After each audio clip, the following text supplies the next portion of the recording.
émission 823. Cette semaine, Skatepark. En direct de Montréal, Québec, Canada. Vous écoutez, oui, les mystérieux étonnants.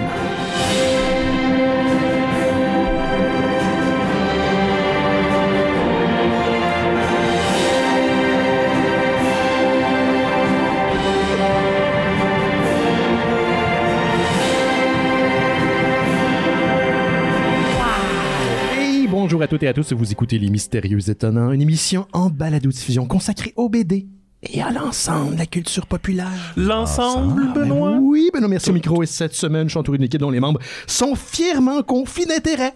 Je vous les présente à l'instant. Oui, tout à fait. Après Charles Beauchesne, il se lance le défi d'imiter tous ses auteurs et autrices. Gauthier Langevin est avec nous. Salut, Gauthier. Salut, Benoît. Comment ça va? Ça va, je suis dedans. Là, je trouve ça le fun d'avoir du monde à la maison pour faire le show. T'as-tu été affecté par le changement d'heure? Pas du tout. Non. Non. En tant que gars qui a très peu de vie et de vie sociale, donc j'étais tout seul de toute façon. Fait que j'ai rien changé dans ma vie. Là. Moi, j'étais fier d'avoir 1 heure de plus pour jouer à Diablo 4. Ah, t'as recommencé à jouer à Diablo 4 finalement? Oui.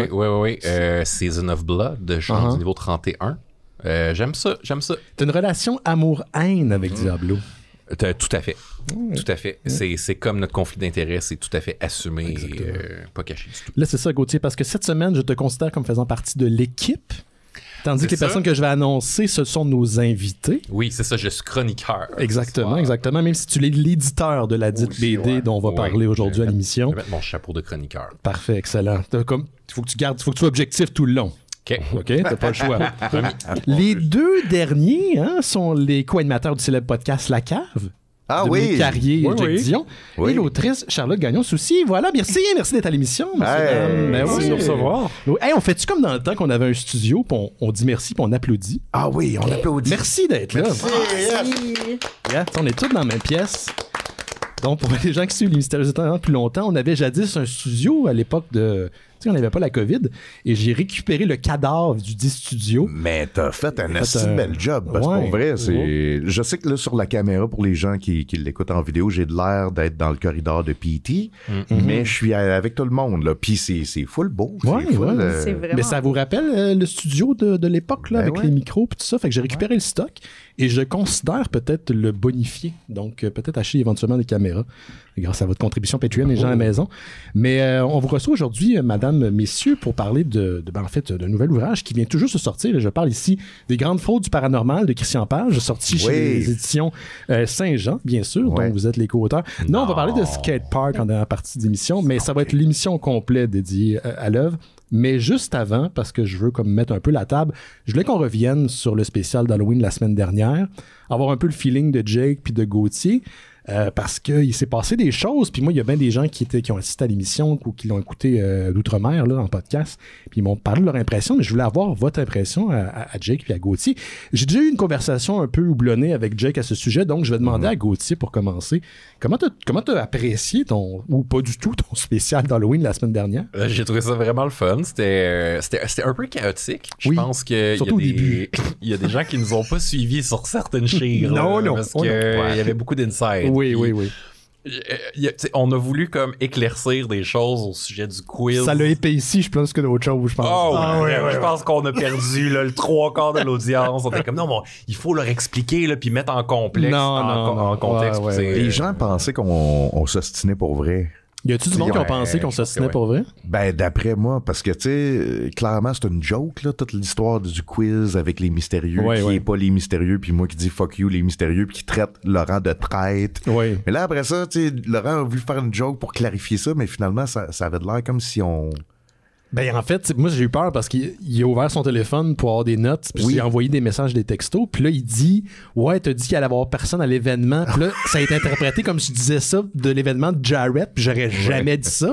Puis là, non, j'ai jamais dit ça. Puis t'as Yoann à côté qui dit « Ah, ben oui, on a les textos à côté. » Je suis comme « Non! Non! » Ah non, il va penser qu'on bitch talk son... Ben ouais, c'est ça. Mais à part ça, c'était très amusant. Ouais, c'était bien. Plaisir.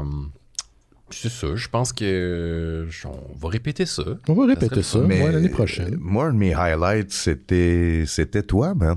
C'était Gauthier. Merci. C'était l'imitation de Gauthier de Charles Beauchesne. Merci. Et tu l'as introduit de même dans l'intro, mais je veux t'entendre imiter tout le monde à cette heure parce que, OK, mon ami, c'est un imitateur dans le fond, parce que c'est impressionnant. Commence avec Charlotte, continue avec Doom, puis après c'est Jake. Parce que t'imitais Jake jadis quand on était à une station dont j'oublie le nom. Oui, Jake du futur. Il faut se rappeler que Gauthier a déjà fait de l'impro avec brio. C'est vrai qu'il a déjà fait de l'impro? Ouais, dans une autre vie. Colin, on apprend donc des choses sur ton... Il me semble qu'à chaque fois qu'on fait un show, on apprend quelque chose sur ton époque cégep. The gift that keeps on giving. C'est ça, à un moment donné, on faisait de l'impro BD, puis il y a un acteur qui est tombé malade à la dernière minute. Fait qu'ils ont demandé, y a-tu quelqu'un qui peut le remplacer? Puis Gauthier, tu t'étais porté volontaire. Puis finalement, c'était comme Gauthier le meilleur de toute la gang. Là, on fait un peu de révisionisme là, historique, là, mais... en tout cas, c'est peut-être aussi l'effet de surprise, mais vu qu'on te connaît pas sous cet angle, te voir acter... Les gens s'attendent pas c'est ça. Mais là, j'ai envoyé l'épisode à Charles en lui disant, j'espère que j'ai été à la hauteur. Puis là, il a juste fait un pouce en l'air. Ah non, ça c'est mon Là, je me dis, j'espère que je l'ai pas insulté, parce que le but, c'était vraiment pas ça. Ben non. Puis, tu sais, je l'avais mis au courant à l'avance. Mais là, j'étais comme, bon... On va voir ça au Salon du Livre de Montréal. Si t'adresses pas la parole. Ouais.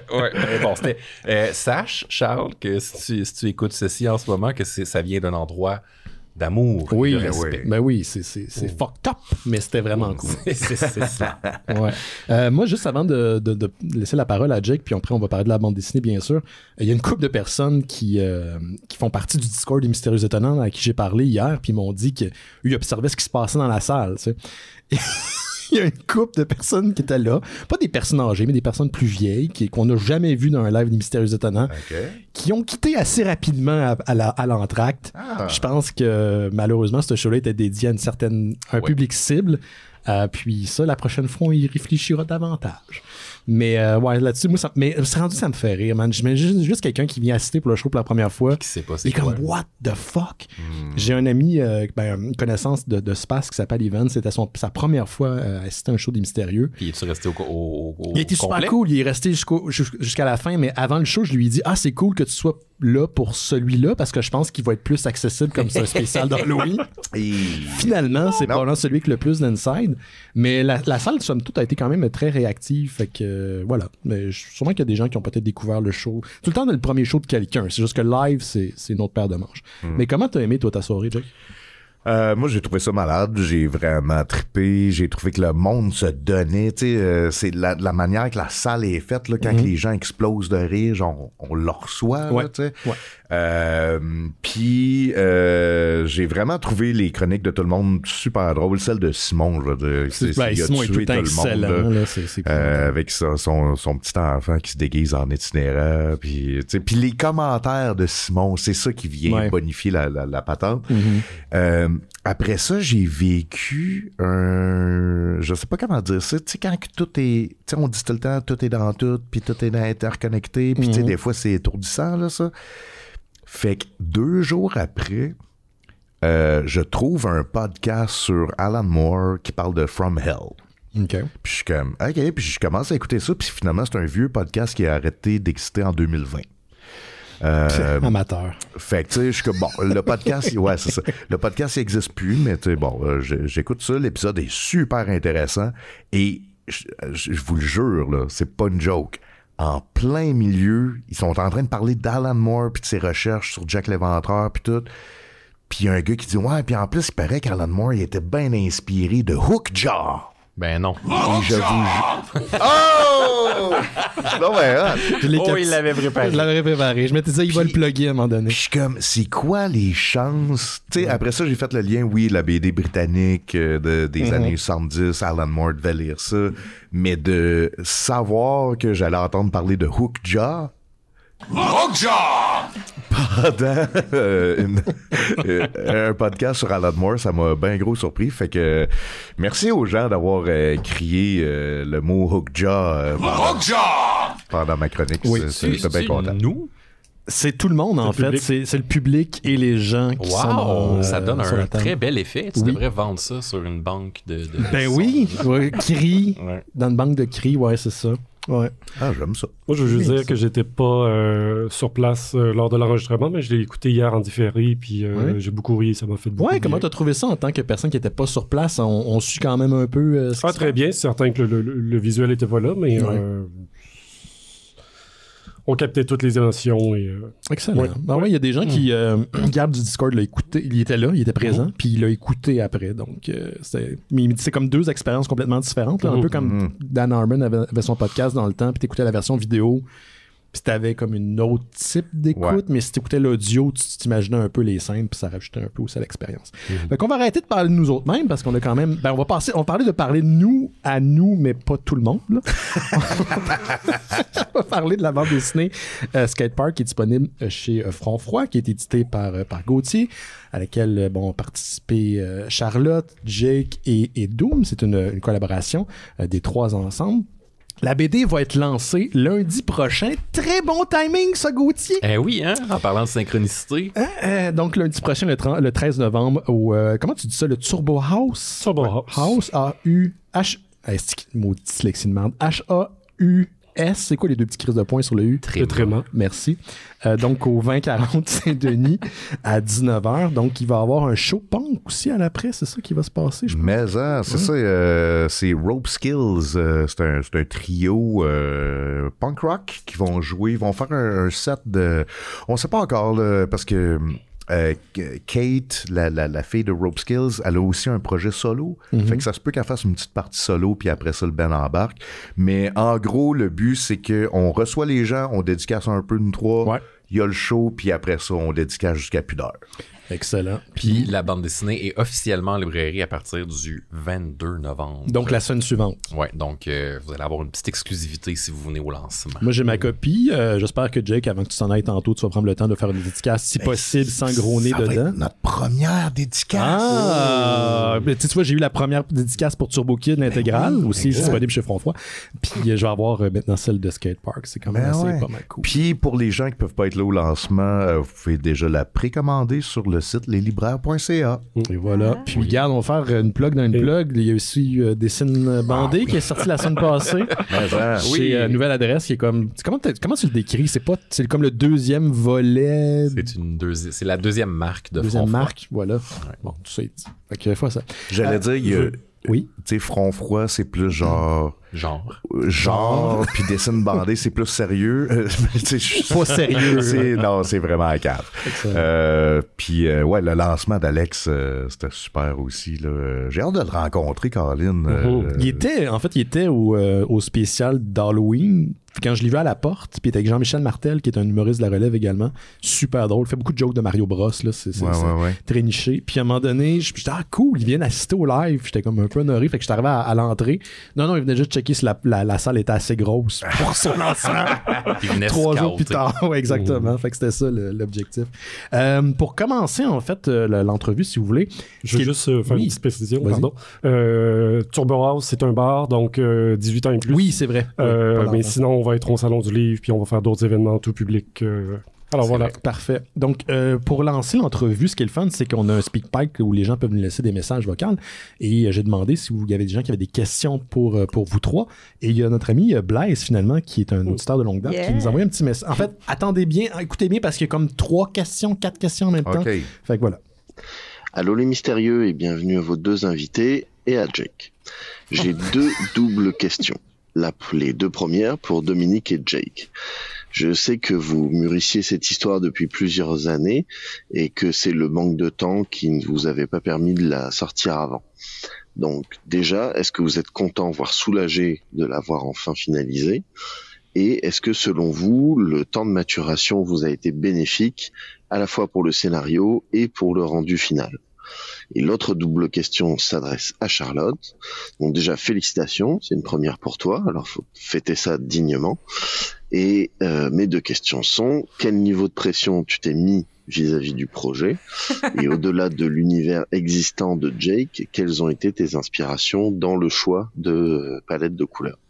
Puis une question subsidiaire, est-ce que Jake et Dominique ont été gentils et de bons conseils avec toi? Là, on est là. Dans tous les cas, on se voit la semaine prochaine au lancement. Merci aux mystérieux et à vous 3. T'es mieux de répondre exactement ce que je t'ai dit. Okay? Ça a été un plaisir de participer à cette incroyable bande dessinée. Complet quand même pour les questions. Oui, très complet. Merci Blaise. Merci Blaise. Veux-tu commencer, Dom? Ben oui. Donc, c'est ça, les gens, quand vous aurez le plaisir de posséder votre propre copie, j'ai écrit la préface et puis je relate un peu toute la genèse du projet et puis d'où ça part. En fait, c'est... on parle de quelques années. L'idée originale remonte à 2011.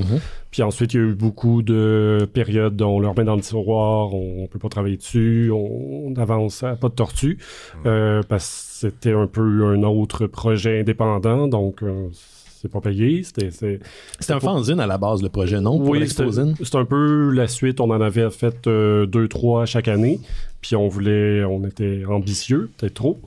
Puis on a pris la bonne décision. En fait, on n'a pas été capable de finir à temps pour 2016. Fait que là, ça a été remis dans le tiroir un peu.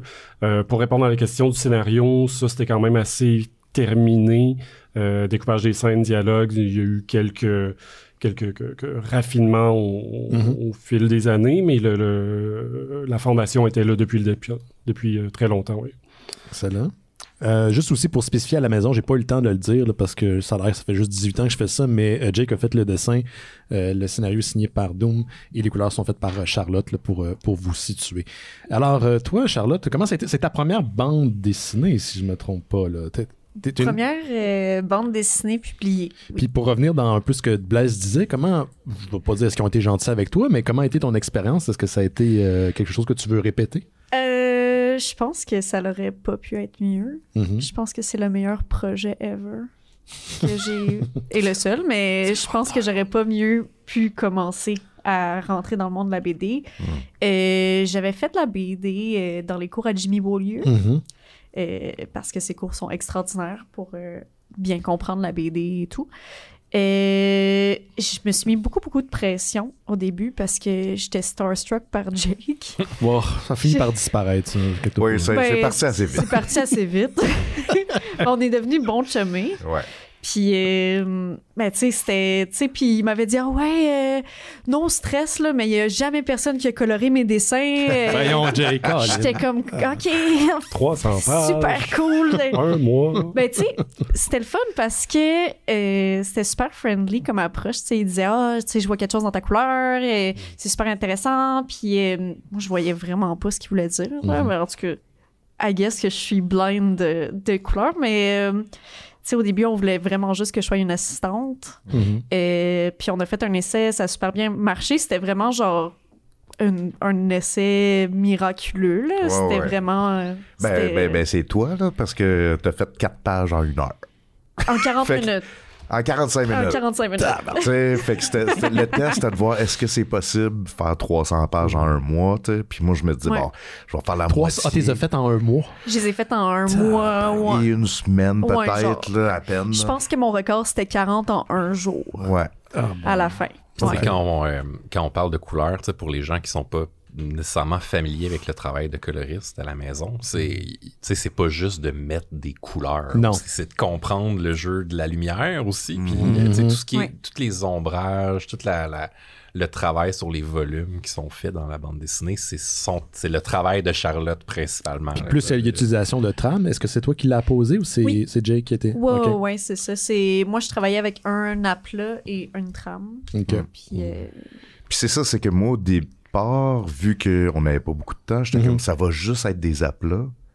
Puis même la trame, si on en met, ça va être comme en aplat. Il n'y aura pas de travail de lumière. D'effets dessus, ouais, c'est ça. Ça va être trop compliqué. Puis là, Charlotte était comme, OK, je comprends. Puis là, elle mettait plein d'effets de lumière. J'étais comme, puis là, j'avais peur. J'étais comme, si jamais il arrive de quoi à choke ou elle a un accident ou elle tombe malade, moi, là, c'est ça. Moi, je suis obligé de suivre pour faire ça, le niveau de qualité qu'elle a établi. Puis, fait que, tu sais, juste ça, je m'aurais jamais attendu que ça soit aussi détaillé puis que ça rehausse autant.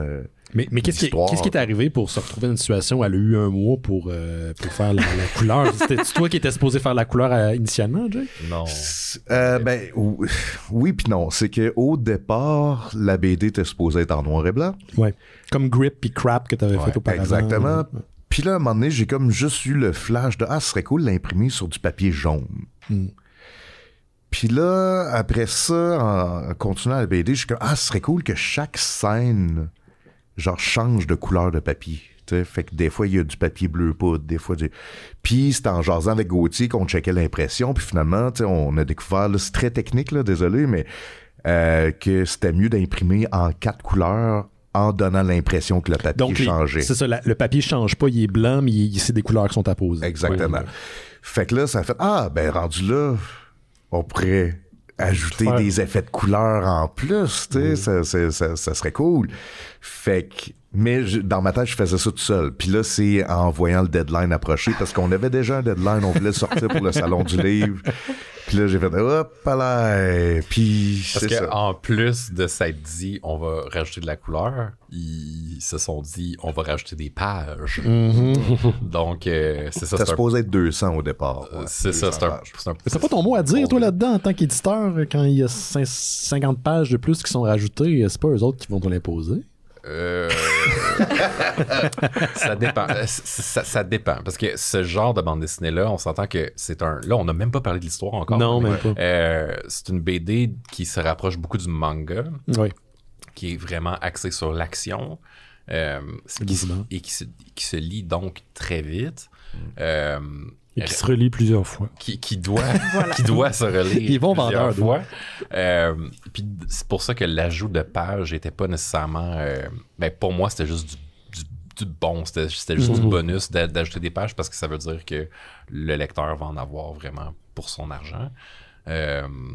Après ça, je travaille depuis assez longtemps avec Jake pour savoir que ça va bien se passer au niveau du storytelling. Là, révèle pas que t'as un buffer parce que sinon il va l'utiliser puis il va le dépasser. C'est ça qui arrive dans ce temps. C'est comme ça depuis quelques années, je te dirais, Benoît. On est passé ce stade-là déjà. Alice, c'était supposé être 150 pages, puis après ça, c'est devenu 200, puis après ça, c'est devenu 250, puis il y a un fameux meeting qu'on a eu, puis j'ai fait là, jusqu'où je peux aller, là? Puis tu m'avais dit, 250, c'est pas mal max, ça. Puis j'avais fait, là, je suis rendu à 260. Ça marche-tu? Puis finalement, c'est 270 pages. Mais puis c'est bon. Dans le cas d'Alice, ça fonctionne super bien. J'aurais pas vu ça en 150 pages. Ouais, non, c'est la BD respire d'elle-même comme ça. Puis même je pense que le seul commentaire, comme la seule critique constructive que j'ai faite sur une BD qui a pas faite chez nous, Chanson Noire, c'était... Il me semble que j'aurais pris une 20aine de pages de plus. Oui, c'est ça que je me suis dit en la lisant. Je suis comme, j'en aurais pris plus. Après Alice, surtout, là, tu t'attends à en avoir pas mal plus. C'est ça, tu sais. Fait que j'aime. Je suis fan de bande dessinée, fait que j'en veux toujours plus. Fait que ça, c'est. Faut que je me contraigne de temps en temps, mais non, c'est ça. Je pense que c'est pour le mieux. Mais c'est ça. Charlotte, t'as-tu senti comme la pression? Parce que... Elle peut pas dire oui, tu sais. Que t'exprimes en ce moment. Parce que, ouais, c'est ça. Parce que, tu sais, j'essaie d'être le plus chill possible avec toi, mais en même temps, c'est vrai que si, mettons, tu prenais une semaine off... Non, ça n'aurait pas marché. Ça n'aurait pas marché. Je pense que t'étais vraiment friendly. Tu sais, à part le fait que j'étais starstruck, puis que, c'est ça, t'étais comme no stress, mais c'est dans un mois, puis... Mais tu sais... Juste dire ça de même, au début, l'entente, c'était j'en fais autant que je peux, puis ça va être ça. Puis après ça, c'est ça, j'ai comme augmenté le niveau de qualité de ma couleur puisque j'avais du fun. J'avais vraiment beaucoup de fun, puis c'était comme de la dope, là. J'étais genre en high complet à chaque fois que je faisais la couleur. Puis j'étais en high complet parce que je la lisais au fur et à mesure aussi, ce qui était super cool. Fait que tu lisais pas plus loin que t'étais rendu dans la BD? Puis non, puis en même temps, ça m'aidait à faire comme un narrative avec ma couleur. Tu sais, parce que j'ai travaillé beaucoup avec comme qu'est-ce que la plat veut dire, qu'est-ce que la trame veut dire dans beaucoup de scènes dans Skatepark. Puis je pense que le fait que je la lisais au fur et à mesure aide à aussi mieux conduire le lecteur à « Ah, y a-tu quelque chose qui se passe? Elle a fait quoi? Nanana. » Puis c'est ça, je l'ai lu pour la première fois au complet tantôt. So sorry. Le produit fini. Le produit fini, mais c'était drôle parce que des fois, tu venais travailler chez nous, puis t'étais à côté, tu sais, puis là, moi, je faisais des pages, puis là, j'entendais juste genre « Hein? » Là, elle venait de voir un punch. Là, ah ouais, je suis super expressive quand je lis, puis il y a tellement de punch, puis il y a tellement d'actions qui se passent, même, tu sais, après, comme quand on a voulu, comme faire tout le reste, on a fait un souper ensemble, Doom, puis Jake et moi, puis j'étais encore en train de genre quoi, wow, c'était tellement le fun. En plus, ça c'était hot ce soir-là parce que Doom mettait de la musique qui avait rapport avec... C'était fantastique. Doom est expert musical. Oui, je sais, c'est très pointu, moi je suis toujours impressionné par sa connaissance musicale, mais je vais revenir avec toi d'ailleurs, Doom, j'aimerais ça parce que Gauthier l'a souligné, mais on n'a pas parlé de l'histoire. Fait que je demandais au scénariste de résumer l'histoire. C'est quoi ton pitch? Je peux juste boucler le... Non, oui, tu peux. Ben oui. Non, je change juste que tu t'es approprié la couleur assez rapidement, puis tout ton engouement, puis ta motivation, puis ta passion, ça s'est montré assez vite. Puis, comme tu dis un peu, je pense que l'apport de la couleur joue aussi sur le narratif, puis t'arrives à rehausser puis à ponctuer. Sans faire de gâcheux, il y a une scène avec un rapport de force qui change, puis on par le code couleur, fait que bravo, puis merci. Merci. Puis, ça va être difficile d'en parler. C'est une bonne histoire, tu sais. C'est ça va être difficile d'en parler aussi sans le spoiler, parce que la BD n'est pas sortie. Il va peut-être y avoir des éléments d'histoire qui vont sortir de temps en temps, mais on va essayer de ne pas le spoiler comme c'est pas sorti encore. Pas de gâcheux. Mais vas-y donc, toi, Doom, une description de l'histoire sans spoilers. Pratique ton pitch là, pour les salons du livre. Oui, c'est ça. Les festivals. Oui, comment tu nous vendrais ça? C'est Naruto avec des skates. Je commencerai par un long silence. Ça, c'est vendeur. À la double. Non, en fait, c'est que c'est bon. Mais vous me connaissez, là. C'est deux clans d'adolescentes. On parle c'est non dit, mais peut-être de 10 à 16 ans, disons, qui vivent dans un environnement d'après-guerre tout défait, en ruine, et puis s'approprient leur propre façon de vivre, survivre là-dedans. Puis ils se maintiennent en vie ou la rivalité, en fait, s'exprime par des courses. Donc, on a un clan, les Blades, qui sont en rollerblade, les Skates en skateboard. Puis, il y a des courses, les recrues, les plus jeunes montent. Et puis, on arrive à ce qu'on appelle la grande course annuelle, où tout le monde doit participer pour débloquer, si on veut, d'autres territoires pour la survie et tout. Ça m'a fait penser c'est quoi le film qui se passe là, à New York, d'un New York impossible avec des guerres de gang? Je pense que c'est Warriors. Gang. Ouais, Gang. C'est un peu un mélange de Warriors avec des Amazones, sauf qu'il y a des mondes en rollerblade puis en skate. Pour moi, c'est un peu comme ça que je l'ai perçu. Ouais, puis Warriors, c'est drôle parce que c'est un film qui a vraiment beaucoup touché la culture populaire. Puis je l'ai jamais vu, mais je connais comme tous les films qui sont dérivés de ça. C'est ça. Les fameuses gangs qui ont toutes genre comme une thématique, genre, tu sais, comme les joueurs de baseball, bref, faudrait que je voie le film un moment donné, là, mais... Mais je voulais te poser une question, Doom, parce que dans la préface, tu dis que bon, c'était déjà découpé depuis un bout, t'as fait du découpage dans le scénario? Dans l'écriture initiale, t'as découpé? Ou c'est Jake? Oui, c'est comme ça qu'on travaille, en fait. C'est que le script, ce que je lui donne, c'est le plus d'informations possible. Puis, il y a des pages que je vais pas dire case 1, case 2, mais de dire tel plan, même s'il n'y a pas de texte, lui décrire. Tu vas insister sur certains trucs, c'est ça? Oui, absolument. Puis c'est en fait, je pense, la même réponse que je t'ai donnée à l'entrevue il y a 12 ans, que Jake n'a pas l'air de ça. Oui. Que je suis de même, là, puis je parle de même. Ah, c'était pas il y a 12 ans de ça, c'est il y a presque 18 ans de ça. En fait, oui. Mais... ouais. Mais je m'excuse pas, mais les gens qui aimeraient en savoir plus sur la genèse, puis comment on travaille, l'épisode 10 de La Cave, ici encore très bien, puis on parle de notre processus, comment on a appris, comment on a grandi. Mais ma question, c'était à quel point Jake laisse quelqu'un d'autre lui dicter comme ce qu'il va mettre en scène visuellement, parce que, je veux dire, veux pas, toi, en tant que scénariste, t'as des idées, mais Jake aussi a ses idées en tant que dessinateur, fait que je me demandais s'il y a eu une négociation ou... pas qu'il y a eu bisbille, mais comment ça fonctionne à ce niveau-là? Non, je crois qu'on se connaît assez puis on se respecte assez pour entretenir une discussion, une communication plutôt qu'un contrat. Fais ça de même, je veux ça de même. Puis lui, il va me dire ça marche pas, ça, je le fais comme ça. Donc, c'est plus de se renvoyer la balle puis de créer quelque chose qui se tient puis qui fonctionne bien. Là. Mais tu sais, juste pour, mettons, dans le script de Doom, quand il me décrit quelque chose, mettons, telle fille fait telle passe de skate, il y a un lien YouTube, puis il l'a isolé, genre, tu sais, comme dans le timing du lien YouTube pour faire comme c'est ce passe-là qu'elle fait. Fait que, tu sais, c'est plus ça. Tel le modèle niveau de patin, peu importe. Exact, plus de références. C'est que toi, approprie-toi ça après, puis faites quoi? Ben, en fait, c'est comme s'il faisait toute ma recherche pour moi. D'ailleurs, on a les félicitations de Olivier Jobin, qui est coach de Roller Derby. Oui, c'est vrai. Qui vous félicite pour les plates en dessous des quads, des patins quads. Très bien exécutés, bravo. Donc, vous avez j'étais bien content. Vous avez l'approbation d'un professionnel du roller derby. Moi, j'ai une autre question pour Dominique, parce que tu sais, quand on parle d'influence, on pense rapidement à Mad Max quand on parle de post-apo.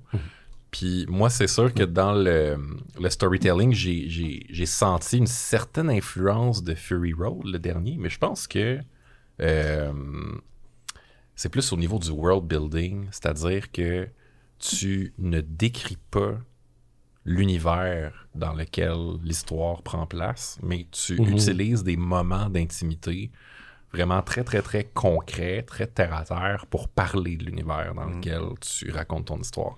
Est-ce que tout ça, c'est volontaire? Est-ce que tu dis, OK, tu sais, est-ce que tu construis ton univers complet dans ta tête, puis après ça, tu viens insérer tes scènes de quotidien dedans, puis tu dis, OK, je veux raconter telle affaire sur l'univers, mais pas trop. Est-ce que tu coupes des choses, ou bien c'est vraiment, tu t'intéresses vraiment juste à l'histoire de ces personnages-là, puis le reste autour, c'est plus comme pas tant important? Le silence. Longue pause. Réflexion. Je me rappelle que dans l'élaboration, en 2011, l'environnement pété d'après-guerre, même s'il n'était pas aussi détaillé que ça, il était là dès le départ. Puis, quand on parle qu'un environnement est un personnage ou joue un rôle aussi important, ben c'est le cas là. Donc, oui, il y a des choses qui ont changé. Oui, les personnages ont évolué, les scènes se sont plus développées, mais l'environnement était central dès le départ, oui. Toi, Jake, si je me trompe pas, pendant que Charlotte faisait les couleurs, toi, t'étais en train de finir la BD, right? Fait qu'il y a comme une espèce d'overlap, là, si vous voulez, que c'est fait. Est-ce que t'as dû à modifier ton dessin quand t'as vu la façon que Charlotte travaille? Ou ça t'a inspiré, au contraire, peut-être de traiter d'une certaine manière? Ouais, c'est ça. C'est qu'en fait, j'étais comme, ça, je sais que d'après moi, elle va faire ça de même. Elle va highlighter telle affaire. T'sais. Mais il y a une étape que normalement, c'est moi qui fais, mais vu qu'on était tellement serré dans le deadline que c'est Doom qui a fait, c'est que moi, je donnais les pages à Doom. Doom les numérisait, les cleanait et intégrait le texte. Fait qu'après ça, moi, il me restait juste peut-être des petites légères modifications sur les flacteurs, mais ça, c'est une grosse job. C'est long faire ça. C'est long, tu sais. Fait que c'est Doom qui se tapait tout ça. Fait que c'est pour ça que une des dernières fois qu'on a travaillé ensemble chez Doom, c'était hot parce que les trois, on était genre en symbiose, tu sais. Mais non, c'est ça, j'ai rien modifié au dessin. La seule affaire qui me faisait peur, c'est que j'ai commencé à dessiner ça en 2016. Fait que là, il y a comme... Ouais, un peu avant. Fait que tu sais, il y a une progression graphique, là. Il y a 4-5 BD entre les deux, là, tu sais. Fait que j'étais que...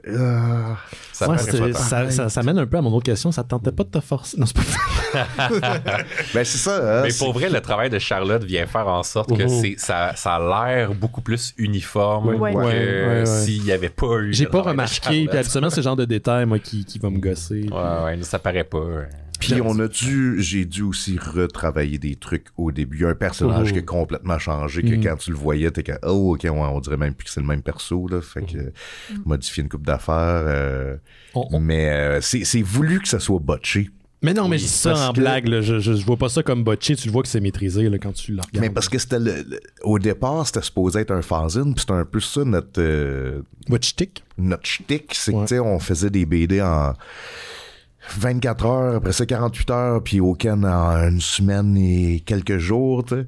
Puis c'est une BD de 100 pages. Fait que, tu sais, le but, c'était de transmettre le storytelling puis l'énergie avant de faire des belles illustrations. Puis moi, j'ai tout le temps... Tu dessinais sur des demi-pages directement. Ouais, c'est ça. Pas d'ordi. Non, c'est ça. Non, je t'ai vu faire, en fait, un peu à la manière de Jack Kirby. Tu y allais direct à la page, pas de crayonné avant, puis... C'est ça. Mais ce genre d'affaire, je pense que t'as surtout apprécié cette technique-là avec Alice, si je me souviens bien, parce qu'Alice, ça aurait été impossible de tout crayonner la BD. Non, c'est ça, tu sais. Puis même... Ben, t'aurais pu, mais ça aurait pris ben trop de temps. Non, c'est ça, tu sais. Puis même à ça, je trouve que ça... Pas pour n'importe qui, là, pour d'autres artistes, ils le font très bien, mais pour moi, ça l'enlève la swing dans le trait. T'sais. Quand je fais trop un gros crayonné, on dirait qu'après ça, c'est mécanique puis ça devient froid. Andy Kubert, il disait tout le temps ça. Andy Kubert, c'est le grand Andy Kubert. Oui. La swing. Ça swing. La swing. Faut que ça swing. Le New-Yorkais qui disait ça. Ça, c'était son père qui disait ça. Ah, c'est oui. Joe Kubert, c'est vrai, t'as raison. Andy, c'est le fils. Andy, lui, était... Non, moi, je veux que ça soit... grosse référence au Kubert, l'école Kubert School. Mais ouais, c'est ça. Fait que j'aime ça quand ça swing. Quand ça swing. Moi, j'aimerais ça parler de rythme, parce qu'une affaire que j'ai apprise en bande dessinée, c'est que les gens lisent pas tous à la même vitesse. Ça peut être une malédiction ou une bénédiction pour les gens qui ont fait la BD, parce qu'on a ici quoi, c'est presque 300 pages Tu l'as lu en combien de temps, tu sais-tu? 5 minutes à peu près. Non, mais pas vrai. Ça m'a pris une bonne demi-heure. Ouais, c'est ça. Mais moi, je lis lentement aussi, c'est ça mon shtick, là, mais... Mais c'est qu'il y a des pages et des pages et des pages qu'il n'y a pas de dialogue. Mais je me forçais dans ces pages-là de rester dessus, justement pour voir comment c'était fait. Pour voir comment c'était composé, justement sachant que les gens mettent beaucoup d'efforts sur ces pages-là. Mais je vais demander en fait la question aux trois, est-ce que c'est le genre de choses qui vous pas qui vous inquiètent, mais qui vous hantent quelque part quand vous faites une BD comme ça, puis il y a genre 5 pages de dialogue, il n'y a pas de page de dialogue, puis on arrive sur des conversations, les gens peuvent passer au travers comme dans du bar. Ben ouais. Envoyé avec Charlotte, toi, c'est genre quelque chose qui t'habitait, mais c'est ta première BD, fait que je sais pas à quel point c'est le genre de choses qui... je pense que on peut pas décider c'est comment les gens vont lire ça. Je pense que les moments silencieux sont nécessaires. Et tu sais, moi, je pense tout le temps à L'homme qui marche de Jiro Taniguchi. Ouais, exact. Puis qu'il y a des moments de full silencieux qui sont super riches. Là. Je pense que justement, les scènes où on découvre un peu plus la cité, puis toutes les... à quel point il y a eu la guerre, puis à quel point, comme qu'est-ce qui s'est passé. Puis ce moment de silence-là nous permet de rentrer dans le monde. C'est comme si tu prenais le temps de prendre une marche dans cette ville-là. Bien. Je les voyais comme des plans de caméra, sur une ville qui est déserte, puis c'est comme pour moi, chaque case était comme plusieurs secondes de ce plan-là qu'on aurait vu dans un montage, par exemple, dans un film de science-fiction, ce genre de choses-là. Toi, Doom, est-ce que c'était quelque chose qui t'inquiétait dans cette BD-là particulièrement? Plus non que oui, je pense. C'est certain que ça allait de soi avec quand on parle de la course annuelle, je pense que c'est la moitié ou un peu plus que la moitié du livre. Puis on s'entend que les courses, ils se parlent pas à chaque case, là. Mais ça allait de soi, donc... C'est ça qui est fucké. La finale du livre, elle arrive à la moitié. Elle commence à la moitié. Ouais, exact, c'est ça. C'est quand même... parce que quand je lisais le script, j'étais comme « Ah oui, c'est vrai, la fin, c'est ça. » Il me reste une scène à faire, c'est la moitié. C'est ça, exactement. J'étais comme « OK, je suis rendu à la dernière scène. » Là. Mais non, c'est genre 80 pages. Je peux-tu vous partager une impression que j'avais? Parce que je sais que ça se veut punk rock, puis justement, on parlait de Mad Max un peu tantôt, puis je l'ai ressenti dans l'ADN de la BD, quoique c'est sa propre truc. Je veux pas dire que c'est un pastiche ou quoi que ce soit dans ce genre-là. Mais quand il y a les fameux plans sur la ville, puis il y en a, puis du coup, ça a pété rare, hein? Ça s'est tapoché, ce monde-là. Ouais. Moi, ça soignait. J'entendais pas du punk rock dans ma tête, j'entendais genre du synthwave. Genre, du synthwave vraiment très lent, avec du vent, beaucoup de vent. C'est le genre d'affaire que t'écoutes là, quand tu vas aller te coucher. Puis, c'est du Blade Runner ambient style. Là. Mais c'est ça, c'est drôle que tu dises ça parce que, tu sais, comme si on prend tous les éléments qu'on vient de dire, les gens doivent se dire c'est quoi cet objet étrange-là? Puis c'est un objet étrange, puis je pense qu'il faut, tu sais, moi j'en suis fier, puis parce que c'est un luxe qu'on doit se permettre au Québec de faire des bandes dessinées comme ça, alors que en cinéma puis en télé actuellement, qui sont comme les autres médiums visuels, tu sais, tout est super rushé, tout va très vite parce que tout coûte très cher. Puis tu sais, en bande dessinée, on a le plus grosse machine aussi derrière. C'est ça, c'est des grosses machines. Les comités. C'est ça, il y a plein de monde, tu sais, qui prennent des décisions. Puis c'est vraiment important qu'il y ait plein de gens, tu sais, qui regardent ça. Puis bon, on est dans une semaine en plus où TVA vient de licencier comme 500 personnes. Ouais, je sais. Dans le livre au Québec, on a encore le luxe d'expérimenter des choses puis d'explorer des choses. Puis c'est pour ça que, tu sais, vous avez l'impression, peut-être en voyant la bande dessinée comme ça sur à l'écran ou sur une étagère, que c'est comme un manga, mais c'est vraiment quasiment beaucoup plus un roman graphique. Puis là, je mets en gros guillemets radiophonique. Là.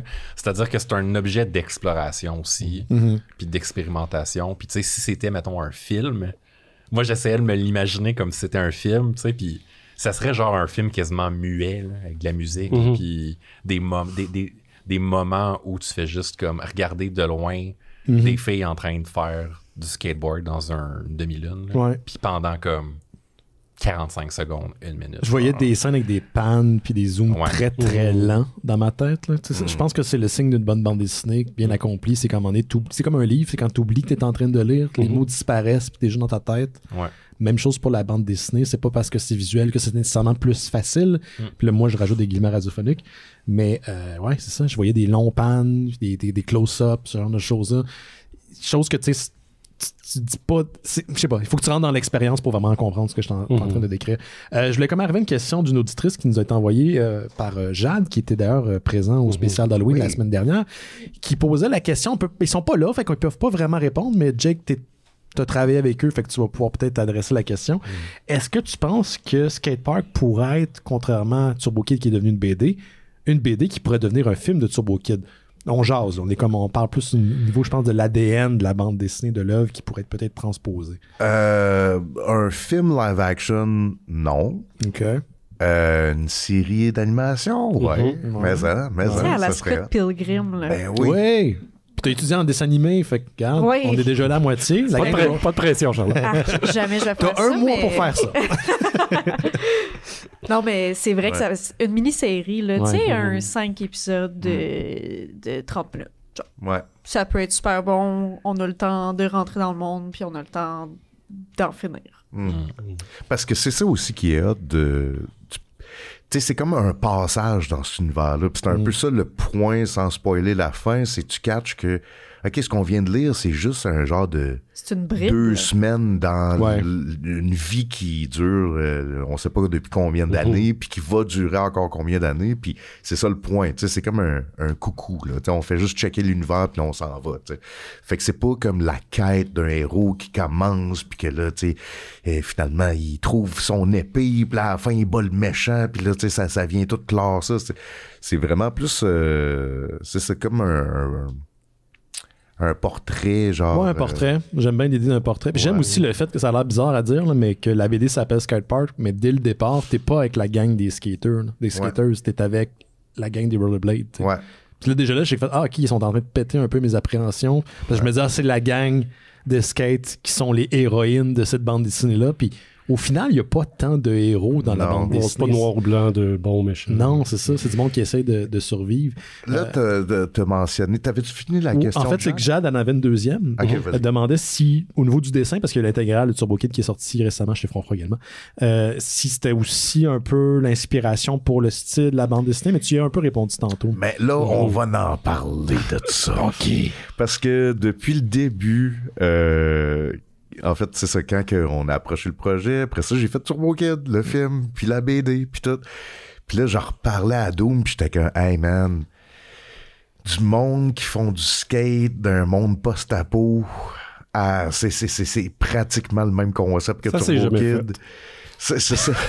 C'est comme du monde qui font du BMX d'un monde post-apo. Je dis, les liens sont ben trop présents. Le ton est complètement différent. Oui, c'est pas la même chose. C'est pas le même univers du tout. Tu sais, si Turbo Kid, c'est justement du synthwave rétro, années 80, tu sais, nous autres, on n'est pas là-dedans. C'est plus contemplatif, un peu plus sérieux peut-être.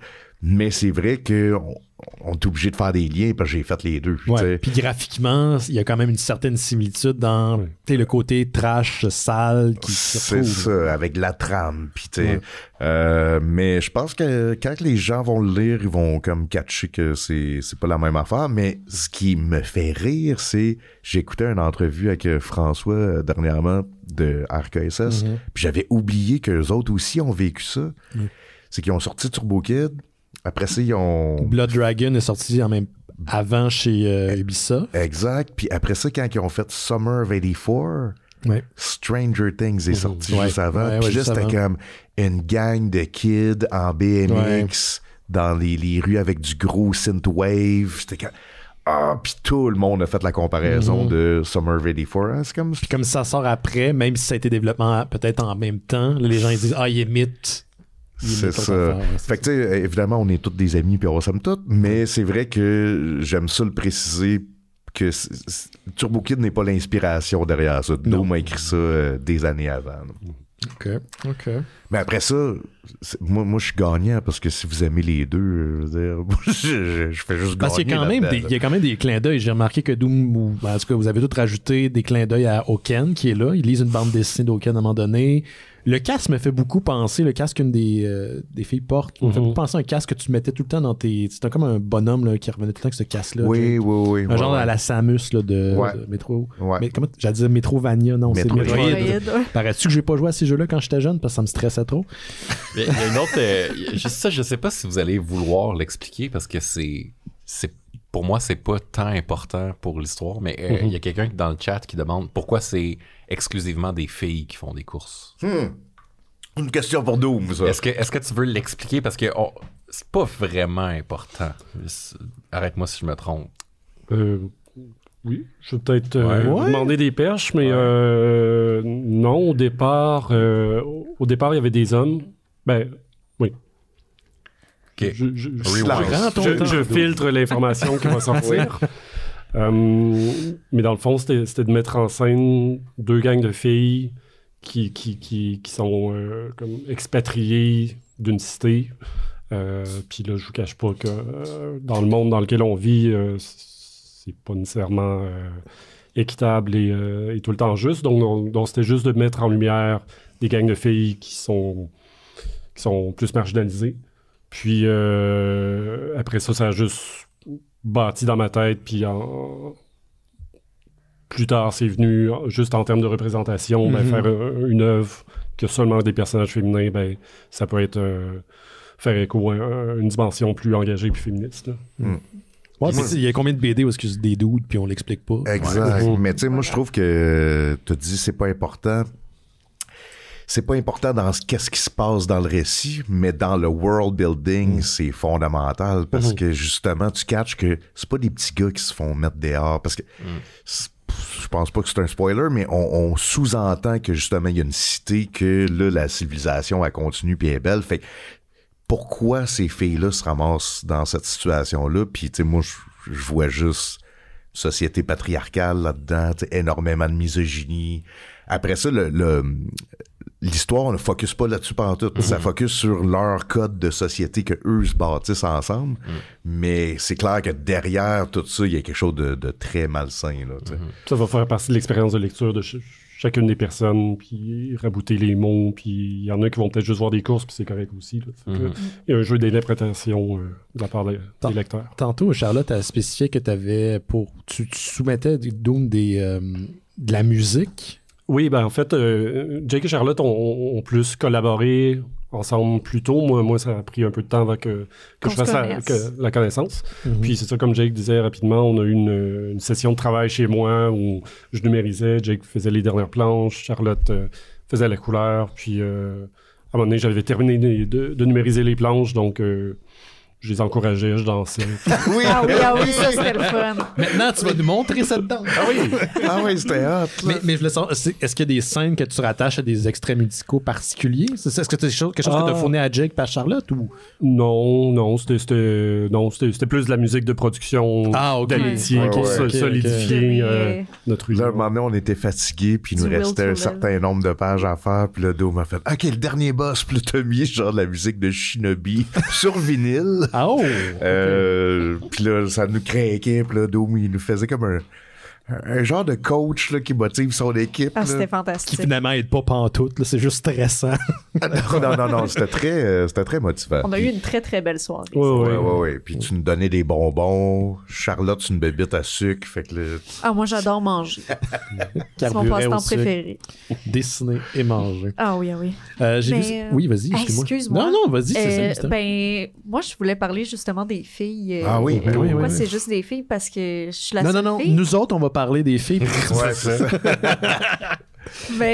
Non, mais tu sais, objectivement, pour une lectrice, parce que, tu sais, on en parlait justement de l'auditoire, des lecteurs et lectrices, quel âge et tout, puis tu sais, début secondaire, c'est pas pire, tu sais, puis, tu sais, moi, je m'imagine quand j'étais au secondaire, jeune fille qui voit juste des filles pourries ben raides, qui savent rien faire, puis qui se font juste secourir tout le temps, tu sais. Genre Bulma dans Dragon Ball, là, c'est pas le meilleur exemple féminin, je pense. Ouais, non, tu sais, il y en a pas beaucoup, puis, tu sais, moi, je trouve ça hot pour les jeunes filles, tu sais, puis c'est con même, mais c'est parce que c'est ça, tu sais, comme quand tu dis, il y a combien de fois qu'il y a des livres que c'est juste des gars, puis qu'on n'en parle jamais, tu sais.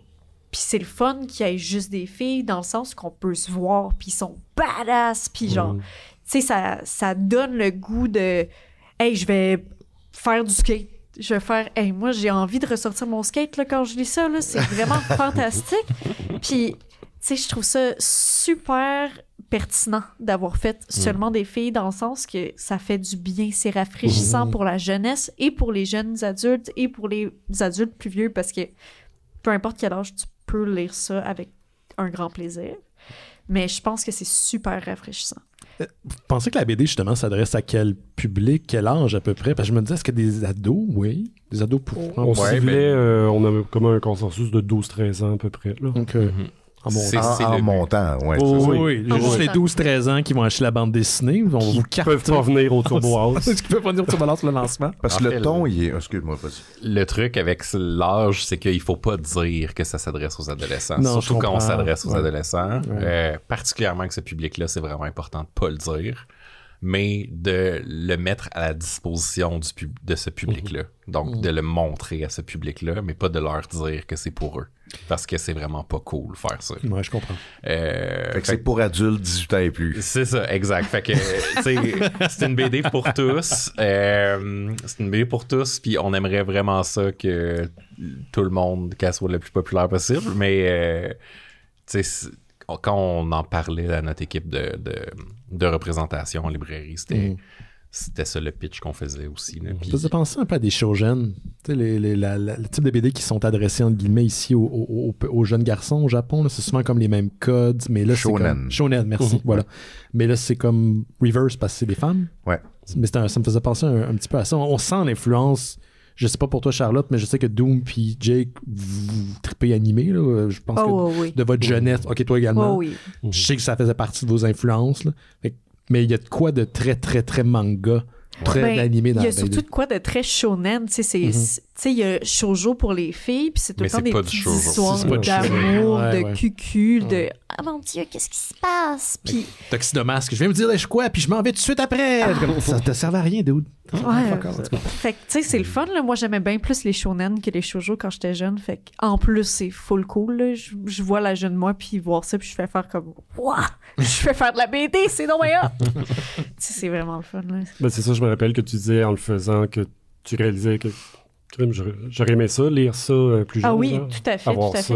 Ben oui, puis tu sais, c'est vraiment bien écrit, là. C'est pas pour têter, là.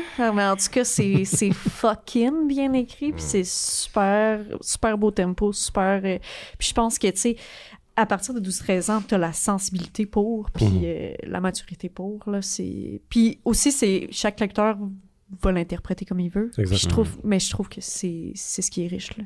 Mais là, vous avez décidé de faire ça et de faire une suite à Oken. Qu'est-ce qui se passe avec la suite de Oken, Doom? Ça, le public spécial attend de Noël des mystérieux qui était à prendre à la légère. Je présume. On a-tu dit ça dans un spécial des mystérieux pour vrai? Oui, c'était un de nos amis, puis il parlait que ça allait être avec des pogs, puis... J'ai aucun souvenir de ça, on a tellement fait qu'à un moment donné... Concentrons-nous sur le présent. Oui, mais c'est ça, c'est qu'on va refaire... en fait, notre deal à Doom et moi, c'est que... Parce qu'au départ, on voulait faire un fanzine par année pour Exposin. Fait que là, le deal, c'est la vie est arrivée. Exact. Ouais. Puis Skatepark, finalement, ça a pris 48 ans à faire. Mais le but, c'est de recommencer à faire un fanzine par année, mais le prochain, c'est moi qui l'écris et c'est Doom qui le dessine parce que... Non. Entre-temps, depuis Oken, moi, je suis devenu scénariste et Doom est devenu dessinateur parce que Doom a sa série, Jean-Luc Wouf. Fait que ça va être ça, le gag. Puis après ça... C'est moi qui vais éditer. Oui, c'est là, ça. Jake arrête d'écrire des jokes de gros nez. Oui. Il en a assez. Puis après ça, on verra. Mais moi, j'aime bien l'idée qu'on recommence à faire un fanzine par année. Mais si jamais il y a un Oken 2, ça sera pas au niveau du skatepark. Là. Ça va être vraiment botché en une semaine. Là. Que ce soit clair. Là, on arrive à la fin de notre heure, dans une couple de minutes. Est-ce qu'il y a des choses que vous aimeriez qu'on n'a pas abordées, qu'on n'a pas traitées sur la bande dessinée, que vous voudriez que le public, des mystérieux étonnants, qui sont très, très, très fidèles, qui vont se garrocher sur la BD, je suis pas mal certain, que vous voudriez qu'ils sachent? Charlotte, tu ne fais pas que de la couleur dans la vie, tu fais aussi de la bande dessinée. Oui, oui, c'est bien vrai. Et je pense que tu travailles sur quelque chose qui va être disponible prochainement. Oui. Est-ce que tu veux nous en parler? Peut-être. Non! J'ai par hasard la couverture. Tu peux le montrer à ta caméra. Voilà. Donc, c'est en miroir, mais écoutez, faites des efforts. Forcez-vous. C'est un zine, un super gros zine, en fait. Je pensais qu'il allait avoir 40 pages, il y en a 72, fait que c'est le fun, il y a une belle reliure, mais ça s'appelle Baignade. Puis en fait, c'est pas mal l'ensemble de toutes les petites BD que j'ai faites au fil du temps que je voulais pas qu'ils se perdent. Je parle beaucoup ben, c'est très introspectif, ça parle d'anxiété, ça parle de red flag, ça parle d'amour, ça parle de plein d'affaires que tu peux te reconnaître, mais justement, c'est en noir et blanc, contrairement à Skatepark, que j'ai adoré, mais c'est tout en noir et blanc comme ça. Est-ce qu'il sera disponible quand tu seras en salon aussi? Avec il va être disponible probablement au Salon du Livre.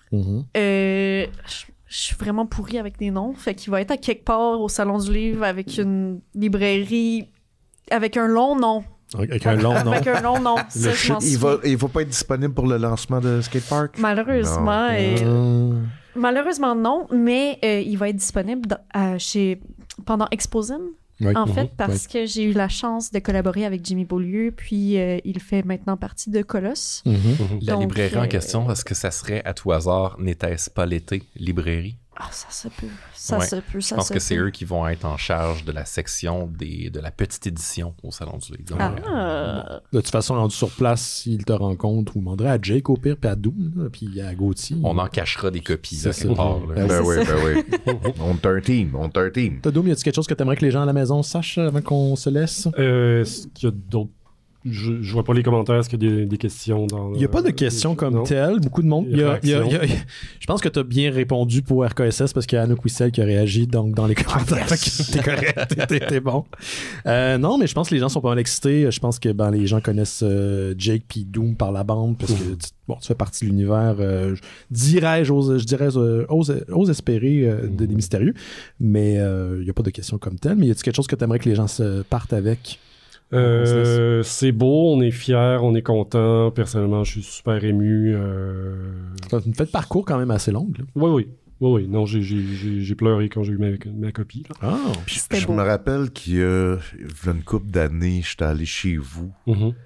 Parce que moi, j'ai jamais lâché. Là. J'ai tout le temps pensé qu'on le ferait, ce projet-là. Sauf que Doom, tu sais, après 4 ans que j'ai pas fait une page... M'amener, il fait que puis j'étais allé chez vous, puis j'étais que ouais, puis là pour Skatepark, puis j'avais vu dans tes yeux de genre tu sais, un genre de regard de genre ok, je sais que tu m'en parles, je sais que toi tu y crois, mais moi j'y crois plus là, tu sais. Fait que je pense que c'est ça aussi qui est émouvant pour toi de faire comme ok, c'est arrivé finalement, genre Jake il bullshitait pas là. Toi Jake, y a-t-il quelque chose que tu voudrais que le monde sache avant qu'on s'en aille? Essayer de trouver tous les pénis que j'ai cachés dans la BD. Ah non, t'as pas fait ça pour ça aussi. Non, il n'y en a pas dans celle-là. Je suis pas décapité non plus dedans. Ça, j'ai apprécié. T'es pas décapité. Il n'y a pas de caméo de gars parce qu'on voit jamais de gars. On peut-tu dire qu'on est tous dans le dôme qu'on voit? Oui, c'est ça. Vous êtes tous en sécurité là-dedans. Mais j'aimerais ça que vous me disiez combien de temps ça vous a pris la lire. J'aimerais ça que vous me disiez, d'après vous, c'est quoi qui est arrivé dans cette guerre-là. Et parce que moi, je fais plein de liens. Même Dome et moi, on n'a jamais vraiment parlé ensemble, mais moi, j'ai un gros backstory dans ma tête. Puis j'aimerais ça que on se voit au lancement, puis que... Parce que là, on a développé un système de dédicace à 3. On va le tester juste pour toi, Benoît. On va le tester tantôt. Oui, parce que ça va être la première copie dédicacée que j'ai ici. C'est ça. Fait que tu vas avoir une dédicace, moi aussi, j'ai amené mon livre. Certain. Fait qu'on va tester ça tantôt, mais c'est une dédicace qui se fait à 3, parce qu'on est un team, on est un trio. Excellent. Puis moi, j'avais pas la copie physique, Gauthier m'en a amené une, je l'ai lu en numérique, mais l'expérience tactile, là, surtout que je trouve que les couleurs pop plus en papier. C'est vraiment un bel objet. Puis ça va aller dans ma bibliothèque assurément. J'ai pensé à 2 trucs rapides. Je vais profiter de l'effet LME. Oui. On est au début, là, mais je lance ça s'il y a de la costumade ou du cosplay comme au Comic-Con. Voir 2 teams. C'est pas impossible, ça. C'est pas impossible. On a vu un costume de Ben au spécial d'Halloween et Mystérieux. Tout est possible, c'est ça. Ben, la BD, là? Non, moi. C'est Marilyn qui s'est déguisée en moi, 2011 à peu près. Mais c'est vrai qu'il y a des cosplays qui seraient cool. Ouais, ça serait pas pire, ça. Puis, t'as-tu la bande... On peut-tu finir avec la bande-annonce? L'as-tu proche? Je peux pas la jouer comme ça. Il aurait fallu me le dire avant, mais on va finir avec ça. Elle est sur YouTube. Tapez... YouTube, Jake Dion. Ouais, Jake Dion Skatepark. Parce que si vous tapez... parce que le monde, des fois, ils t'écrivent J-A-K. Si vous tapez juste Skatepark, vous la trouverez jamais. Mais Jake Dion Skatepark, vous allez tomber direct dessus. Avec la musique de Rope Skills, ça marche au bout. Puis sinon, merci à toi, man. Ça fait plaisir. Moi, je suis tout le temps intimidé quand... Je suis content que mes amis qui font des choses ont du talent parce que j'ai pas à mentir quand je trouve que c'est hot. Donc voilà, la BD, c'est Skatepark, c'est disponible chez Franc-Froid à partir du 22, c'est ça? 22 novembre. Vous pouvez la précommander sur leslibraires.ca. Oui, allez encourager ce super portail pour les librairies locales du Québec. Le lancement se fait la semaine prochaine, lundi, le 13 novembre au Turbo House, 2040 Saint-Denis, à partir de 19h. Il va y avoir lancement plus un show punk après. Pour moi, la semaine prochaine, je serai pas au lancement, mais il va y avoir un show des Mystérieux Étonnants. Je vais être avec Étienne Forêt qui va venir combler vos places. Puis on va commencer un petit peu plus tard parce que Étienne va partir justement de sa job pour venir ici. Donc pour les gens qui écoutent live la diffusion en vidéo, on va juste commencer un petit peu plus tard. Sinon, je fais des grosses plugs.